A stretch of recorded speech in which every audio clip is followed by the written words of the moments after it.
जोरदार टाळी. त्यांचं खास त्या ट्रॉफीवरती नॉमिनेशन आहे आणि सुधारणा होण्याची शक्यता जास्त असते आणि आपण परफेक्शनकडे जाऊ शकतो.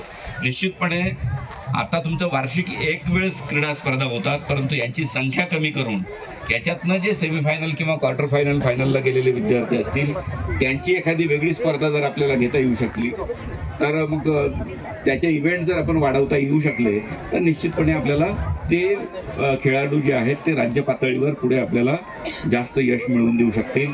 निश्चित त्यांचे सर्व सहकारी असतील यांच्यासोबत आपण जिल्हा क्रीडा अधिकारी असतील त्यांचे क्रीडा प्रशिक्षक जे आहेत ते आणि आपल्या CEO मॅडम असतील यांच्यासोबत एक जॉईंट मीटिंग घेऊया.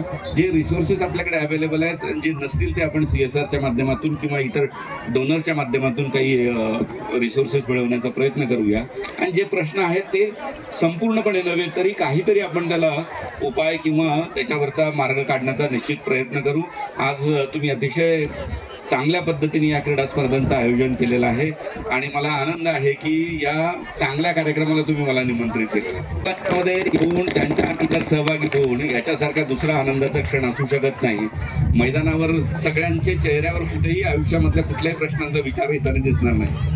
खेळ अशी गोष्ट आहे की जी आयुष्यातल्या प्रश्नांना उत्तर देण्यासाठी तुम्हाला सक्षम बनवते आणि एक टीम स्पिरिट मिळवून देते. माझी या सगळ्या विद्यार्थ्यांना विनंती आहे की 2-3 दिवस तुम्ही पूर्ण ताकदीने याच्यामध्ये सहभागी व्हा.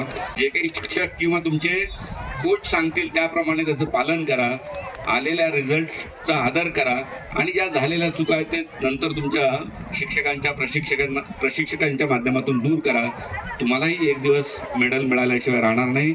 धन्यवाद तुम्हा सर्वांना, विद्यार्थ्यांना, खेळाडूंना परत एकदा शुभेच्छा. मी माझे 2 शब्द या ठिकाणी थांबवतो कारण पंचांनी दिलेला निर्णय अंतिम मानून स्पर्धा निकोप वातावरणात पार पाडण्याचा प्रयत्न करेन.